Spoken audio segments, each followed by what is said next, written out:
What's your name? Hi, my name's Nia. Um, what's your age? I'm 17. Well, my story being a person of colour in the education system, a black person, a beautiful person. Well, I mean, education, I love learning things. I've always loved learning things and I've always been an intelligent person. But how I learn things and how I remember things isn't the way the education.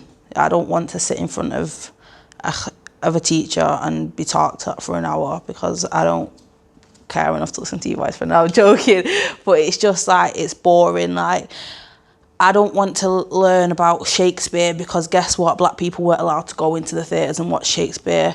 I don't want to watch the movie Titanic because guess what? Black people weren't allowed on the Titanic. I don't want to learn how to cook chili con carne and jacket potato because guess what? That's not what our culture really eats. So, I mean, it wasn't tailored for me. For like primary school was fine. I think like the real sort of understanding who I was sort of thing sort of coming like high school. I mean, I sort of got away with it for a year, let's say, yes, well, half of year 7 because I was really intelligent. So I was ticking all their boxes. I was ticking, you know, getting these grades, getting these scores. So I sort of just slipped through the net. And then as sort of life got on top of me, I guess, and during that time, my behaviour wasn't the best either, so I was still getting detentions and citations, but like they weren't really, but they wasn't really that bothered because my grades were doing good. My grades were good. But then I guess as my grades started slipping, just because there was so much going on, that's when they started sort of caring, sort of not caring about me, but just caring that my grades were slipping almost.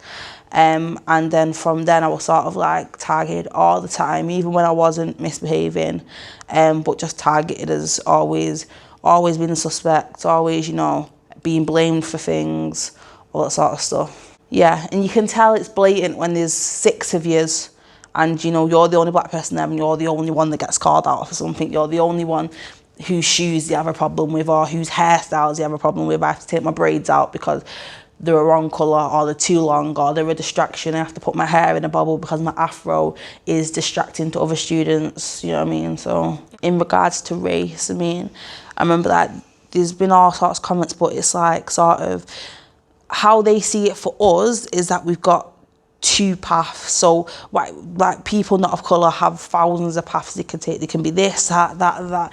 The 2 paths that they see for black people is either you go to prison or die, or that you do okay in life. So, you know, you sort of just get by sort of thing. That's their expectations for black people. So how, as a black person, am I supposed to aspire to more than prison or death or just being all right if that's all I'm being constantly told that they're the 2 paths and I pick one and just be happy with the one. And I think for a lot of the time I was going down the path of prison. Like, I'm not gonna lie to you, like I sort of just took that and ran with it and was just like, well, if that's what people think of me, I'm just gonna act in a certain way, you know. I'm gonna get involved in gang culture, I'm gonna like just misbehave, I'm gonna truant, I'm gonna be disrespectful. And I think, and then I sort of just realised at a stage, like, no, like what these teachers have set for you as like your bar, you can reach way over that. Do you know what I mean? And I think that's what sort of pushed me more than anything.